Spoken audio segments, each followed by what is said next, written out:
there's moves that I consider to be kind of in the extended Nelson family. So moves like the sugar hold or stockade. This is one of them. It's called the Crevat. You can get it on the ground, but I want to just show it standing as a way to take a guy to the ground from a front headlock.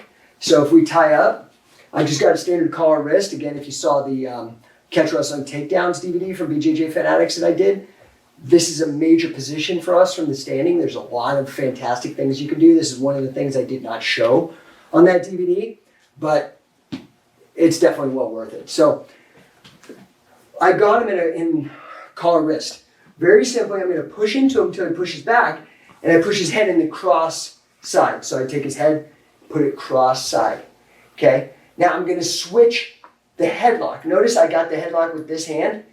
I'm going to switch. So I'm here. This hand now is going to switch and go up and grab him here. See how I just grabbed him? Boom. This hand's going to go palm up and meet him. Now I got the Crevat. This is it's another neck cranking position that is very, very uncomfortable. Now, to go, so we're here, I push into it, push back, take the head. Now, I come under, grab it, and I grab the Crevat. Now, very simply, I start to straighten, and I bring him right down, and I can finish it out with a choke. It's that same choke here. Okay, now, come to high defense, facing me. I can do the same thing. I'm here even. Let's say I don't even have the head. All I have to do is get this hand deep under. Here, slip it to here. Now, I just roll him, and now I can be on top of him, take the leg, take the sugar hold, whatever you want to do. So again, this is a simple, it's called a Crevat. You take it from a front headlock. I've got a front headlock, and then I switch, grab like this.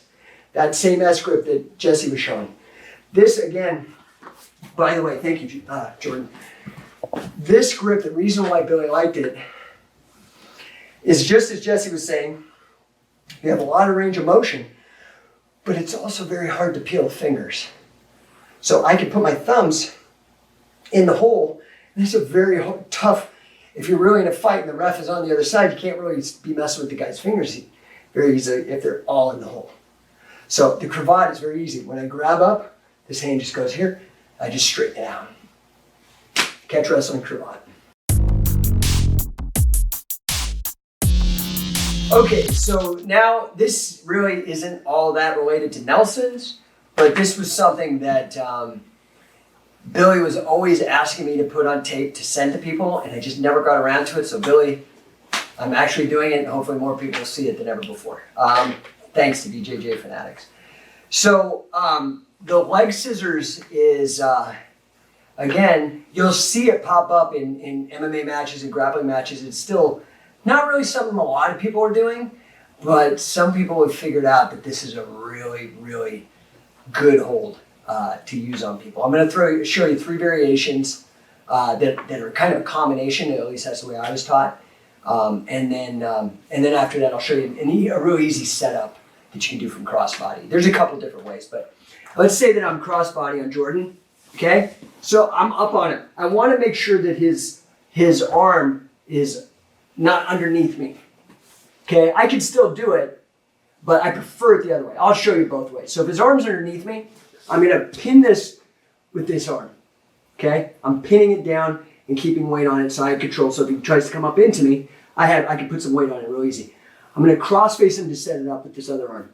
As I do, I'm going to come with this knee and replace the cross face arm with my knee. So I come up here. Now, I'm going to pinch it. As I turn it, they usually roll. I'm going to catch his grandma, put it on this side. Okay, this is called a crooked head scissor. Now, these feet, I can simply windshield wiper, or I can cross my ankles, lift up, and turn the head this way. Okay, so again, that was if his arm was underneath. I can do it when it's on top as well. This is how I prefer it. But I go here, here, step up, turn, and then I grandma him. As I grandma him, because if I don't grandma, I keep turning, he'll just turn and he can pop his head out. But if I grandma him, now turn, he's stuck. Now I can windshield wiper, or I can lift that, I can take it. Now, let's say you can't get that. From here, I'm just going to lay down to my side, straighten my legs. Okay? Now, I want to cross the top leg on top. Okay? The reason is, because let's say I don't have this right now. I can create a lot of pressure and get him to tap just by straightening my legs, but some guys won't tap from that. Make sure you keep this in his grandma. Okay? I'm going to do a push-up. This is why you want this toe on top so I can pivot on top of it. Here, to a neck crank. See his head's turned? What's happening is his head's turned, and then I'm folding it this way. This, here, and up. Okay, now, let's say that doesn't work. Now I'm going to fold my legs and just sit on his face. Okay? Yeah. What did that feel like so people can understand? Oh, like my face was getting smashed. Yeah, it just is so much pressure because I'm using my hamstrings, my butt, my calves, every strong part of my body, 2 of them just crushing on his head. Okay, so one more time, Jordan. I think depending on head position, I might break my nose. Definitely break the nose, but a lot of guys, I've had guys complain that they've actually felt their skull kind of like make weird noises. So be careful on that crushing one. It's very powerful. So lay down one more time. So again, I blocked him. I turn his head. As I come around, I replace it. And as he goes, I grandma. Put my hands down. I can do the windshield wiper, it doesn't work. I fall to a straight. Straight doesn't work. I still have the grandma, so he can't turn. Go ahead and turn, Jordan. The other way, yeah. I still have it, so he can't turn. Then I can do a push-up, or take this, fold it into a figure 4, and I start crushing the head. You okay? Yeah. So, some variations on leg scissors. Okay, so there's a bunch of different ways. So I can enter into that crooked head scissor and then get that combo in the last section from a bunch of different positions. I'm just giving you guys ideas right now because this is a bonus section. I'm not doing a whole DVD on leg scissors. What we can do though is I can also take it as a variation from crossbody.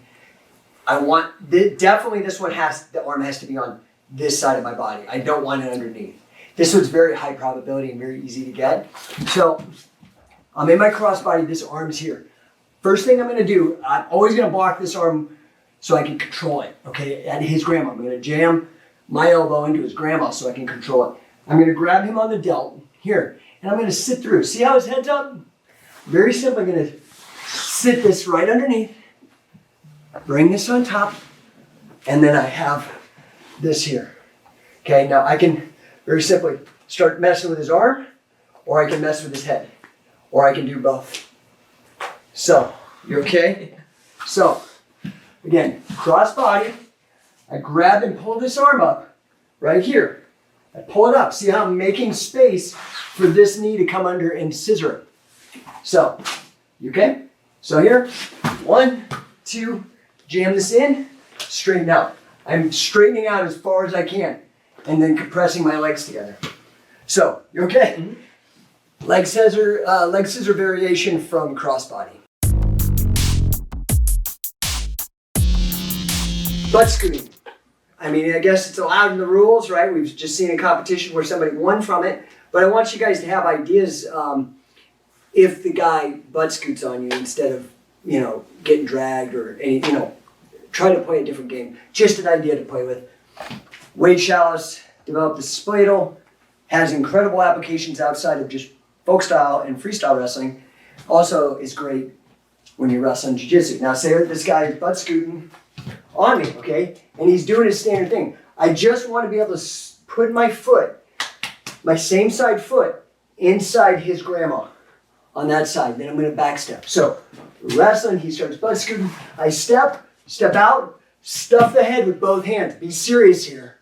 Then I slip it here, grab underneath his leg, and fall for a spladle. And I can grab the heel if I want to be really mean, and I can bridge if I want to be really mean. You all right? Oh yeah. So again, back up. So wrestling, I scoot stuff jam. You can grab the heel and just fall over here into the Spladle. So, super easy to do, super nasty. And as you noticed, even if his head pops out, the main thing is if you pull too hard, he'll pop all the way out. So you just got to play with it. But again, this is the butt scoot Spladle. Let's do it one more time. Turn this way, Jesse. Okay, so we're wrestling. I jam, push the head down, back step. This hand over here is going to go inside his leg. This grabs the heel, and I just step and fall down. And then I pull and bridge. Tap. So all I'm doing is once I have everything, I pull and I bridge. So you get the neck crank, but it's also a pin, a finisher. Butt scoot Spladle. Okay, so I also wanted to put on tape in the bonus section. This doesn't really, again, have much to do with Nelson's, but this was a great stretching routine that Billy Robinson had us do every practice, and anytime we had camps, anybody who's come to a coach and catch camp with Billy or after Billy passed and I took it, and Jesse and Sam and the rest of us took it over, we do this routine. It's a great, great routine. It's a partner stretching. So let's start it out. Super easy. Okay, why don't you guys take the splits? One of you guys take the splits. Somebody else put their legs on the inside of their heels. Yeah, Jordan, put yours on the inside. Grab Jesse by the wrists. And you're just going to pull them, but it's going to be a pulse for 10. Let's count it. 1, 2, 3, 4, 5, 6, 7, 8, 9, 10. And you hold it for 10. Hold it. Breathe out, Jesse. Go as far as you can. Get those old man bones going there. Here we go. Don't laugh. 1, 2. Hold it for 10. 3, 4, 5, 6, 7, 8, 9, and 10. Okay, let him up. Now Jordan's going to come around to the back of Jesse. Jesse's going to keep the splits. Now Jesse will go to his right leg. Jordan's going to get behind him and push him for 10. Okay, 1, 2, 3, 4, 5, 6, 7, 8, 9, 10. Hold him. 1, 2, 3, 4, 5, 6, 7, 8, 9, and 10. Other side. 1, 2, 3, 4, 5, 6, 7, 8, 9, and 10. 1, 2, 3, 4, 5, 6, 7, 8, 9, and 10. Let them up. Okay, now I'm going to have to switch. Normally you do these all on one side, but I'm going to switch these guys up, especially because I know Jesse very well. I know this is not his move. So Jordan, come on down. Sit right where Jesse was. Okay, butterfly your legs. That's it. Bring them in as close as you can. Okay. So now Jesse's going to put his chest on his back. He's just going to flap him like a butterfly for 10. So 1, 2, 3, 4, 5, 6, 7, 8, 9, 10. Hold him down. Try to reach forward, Jordan. That's it. Press his back with your back, Jesse. There you go. So he's forward. 3, 4, 5, 6, 7, 8, 9, and 10. Now, Jordan, stay where you're at. Jesse, I want you to stand. Now, I can definitely tell that both of these guys are not the most flexible in this butterfly position. We have soccer legs. Some people can put their knees down. But if the guys are real good, you stand out here. But for guys that are tighter, step on the inside of the hip, as close to the hip as you can. And balance. Maybe we should switch. I can do it. You do it? Yeah. Your legs okay there? Yeah. Okay. No, maybe not switch. Yeah, you do it, but I won't do it. Here, you can do it on me. I can do it. How about? Okay. So they stand on the sides there, and you count. 1, 2, 3, 4, 5, 6, 7, 8, 9, and 10. And then let them out. Okay, Jordan, you're back in. Okay, now, one of you guys kneel. Yep, and then you're going to get on his knees. right in front of him. Put your knees on his knees. Grab his ankles, or his wrists, I'm sorry.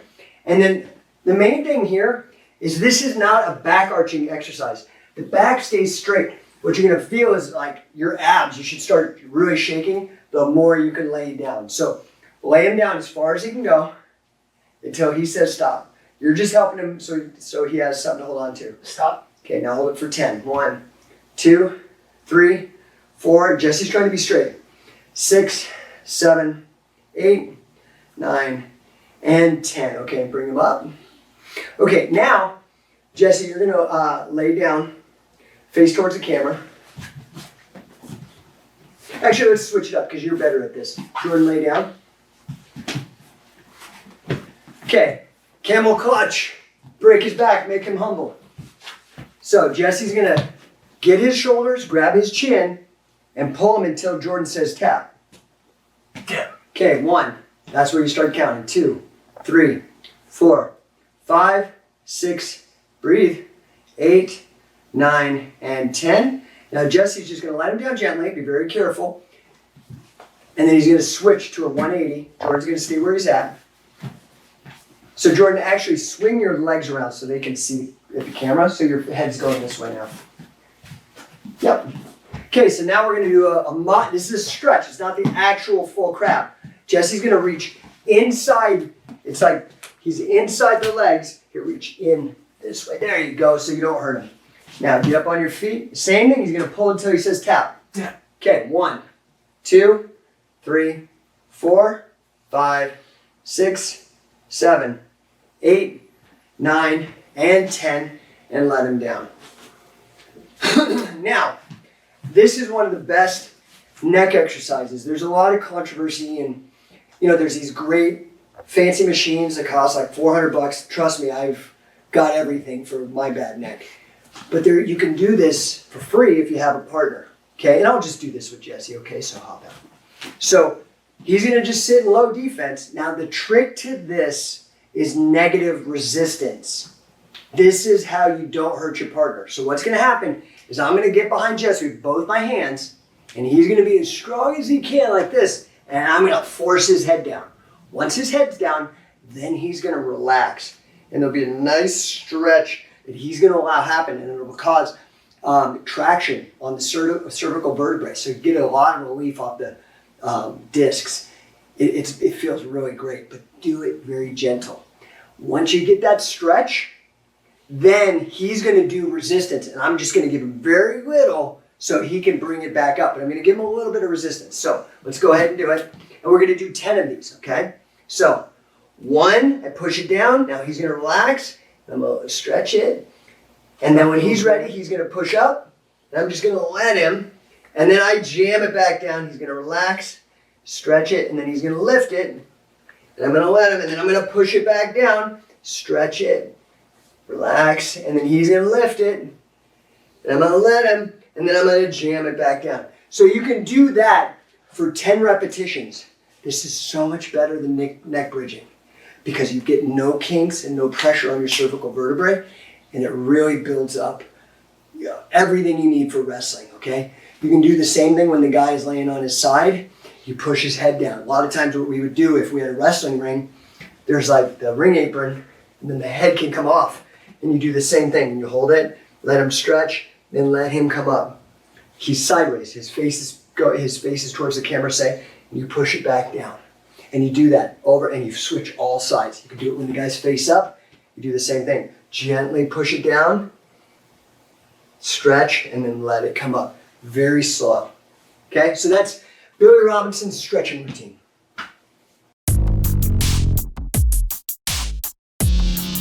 Okay, so I'm gonna have Jesse show this. This is definitely one of my favorite things because catch wrestling is definitely known for leg locks.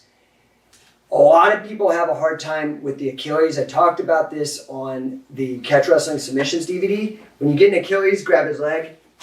What happens is when you have it here and you try to lift it up, you go here and you got it nice and tight, a nice little tiny hole, and you lift up, it slides down. And then you lose the effectiveness of the hold.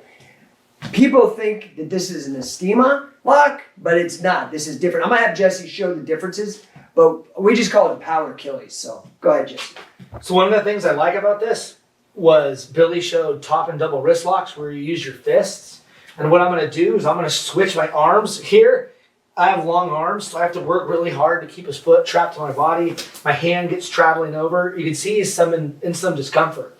But by taking this arm and switching over, you see now it's really trapped tight to me.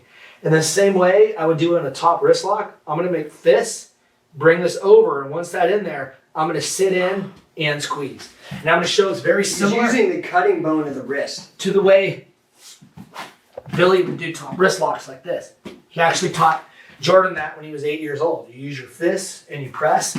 So when Jordan comes up, people love that.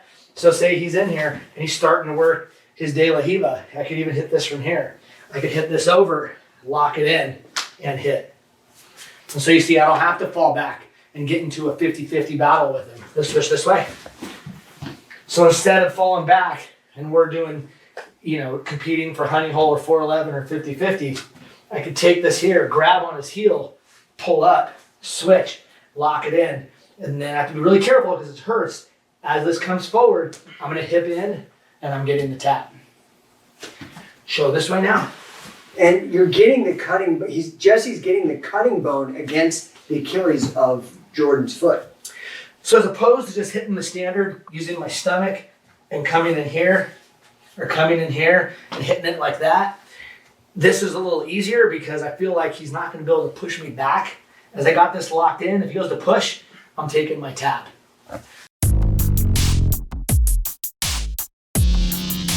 Okay, so wrapping up this DVD, thank you again very much for watching it.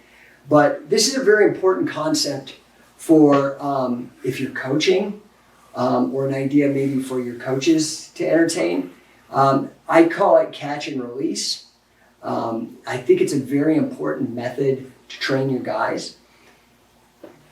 Now, catch and release, yeah, I just like it because it's a simple name and it's got catch in it, but really what it's called, the way I was taught, is called wrestling from hold to hold. So typically what you see a lot in grappling gyms today is people, they flow roll or you have an open mat and they get out wrestling, and then when the guy gets a hold, he taps, you let go, and you restart. Hopefully standing up, not on your knees. But you restart and then you go again.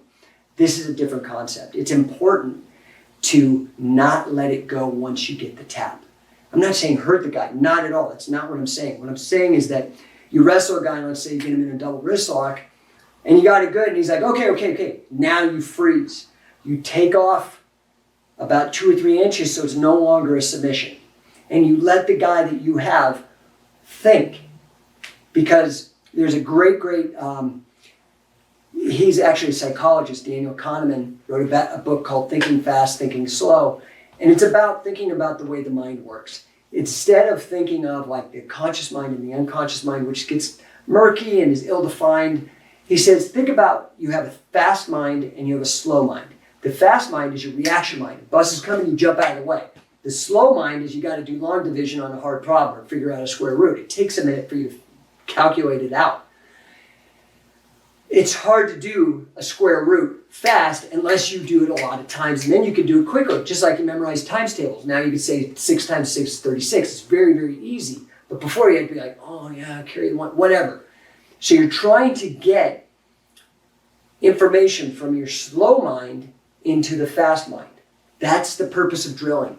That's why great wrestlers like Kerry Colat, they don't even really live roll that much. They just drill. They do what's called deliberate drilling. So it's not just this sloppy going through the motions. They're really treating it real, but they're making sure the muscle memory and everything's perfect. So when the match starts, their fast mind doesn't have to, they don't have to switch to slow mind to pull these moves off. It happens automatically. This is the advantage of learning to wrestle from hold to hold instead of wrestling, tap, and then restarting. You get the guy in a double, you wrestle and you get the guy in something like a double wrist lock or whatever. And then when he taps, you freeze. You take it off a bit and let him work out. Let him try to, don't totally give it to him unless he's a fish or something. And then you kind of let him work out. If he's a white belt or something like that, you let him out. But you let him try to work out in the escape. This is going to be great. One, it's going to so instead of just mashing the lower belts or the novice guys constantly, which is important in so far as developing mental toughness, conditioning, defensive posturing, those kind of things. That's important. But you're also going to give them this ability to really think about counters, and you can start thinking about recounters. So if you notice, in all my DVDs, I'm thinking about counters and recounters. I'm going down the chessboard and trying to think moves ahead, and then I'm trying to move those from the slow mind into the fast mind, so I can just do it when the opportunity presents itself.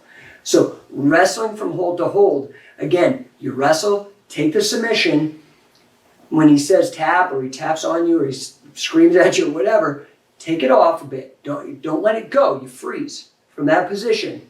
Then you let him start to work, and then you start going again till the next time. Then he gets you in a guillotine, and you tap, and he holds it. Then you start working for your escapes out. Okay? This is, again, catch and release. I learned it as wrestling from hold to hold, but just this concept of catch and release is very, very important for the development of your wrestlers. And we're going to give you just a really brief example of how to do it. A couple things that are important here. I think personally it's important. Some of you guys that have retail gyms, it may be harder for you to do, but if you're really interested in the development of your athletes, I think it's important to be watching two of your guys go and have a coach watch, because you might need to say freeze. They freeze, and it's a teaching moment from live wrestling where now you can teach one of your guys something that they don't necessarily know. So when you say freeze, your athletes, or if you're the athlete having it done to you, don't undo what you're doing. Don't move. Freeze. The coach is doing that so he can move you around to give you ideas that you're not aware of in that moment. Again, we're going to do it here just real briefly so you can get an idea what it looks like. Catch and release, or wrestling from hold to hold. Okay, so we're going to do some catch and release or wrestling from hold to hold. I've got my timer. I'm just going to, for this instance, I'm going to put it on 2 minutes. What I would recommend is whatever tournament or whatever event you're training for, get your periods, set it for that time, so you get a little bit of a sensibility of your timing as well on your rolls. Let's go ahead. Are you guys ready? We're ready. Okay. And again, this is not live wrestling. This is why, in my opinion, especially when you're working with the lower belts or the novice guys, you definitely are going to want a third person to tell them to slow it down. I'm not worried about these guys, but it's one of those things. You tell them to go 50%, next thing it's like 30 seconds later it's 100%. I want you guys just to go at 50% max. This is about transferring from the slow mind into the fast mind. Okay, let's do it. We're going to put 2 minutes on the clock, just so you guys get a sense. I will freeze them every once in a while, whether they actually need it or not. I'm going to freeze them just so you get a sensibility as to how you can use this to get your students learning much faster. Ready? And go.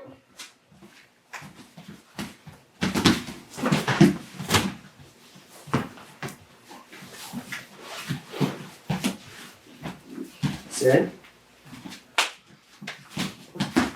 There you go. Okay. There you go. Nice. Nice. Now what are you going to do, Jordan? Okay. Good. Yeah, good. Nice.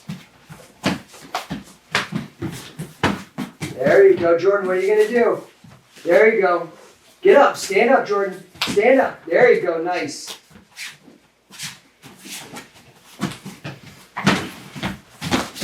Yeah, good, good. That's it, cradle up. Now what you gonna do, Jesse? That's it. Uh-oh, Jordan, look out. Okay, now freeze, freeze where you at. Now, Jordan, think about your position. Mm-hmm. What do you need to do to get out? What's your first instinct? I gotta get this on off my neck. Yeah, you gotta start risk controlling it a little bit, right? So start getting some space so you don't get tapped out. But he's got the lever in the back, so how are you going to do that? Now think about it, he's trapped. If you could bridge, you might be able to roll him out. Bridge, there you go. Good. Ooh, reverse rear lateral. Okay, Jordan, what are you going to do? Wrist control, there you go. Good. 30 seconds.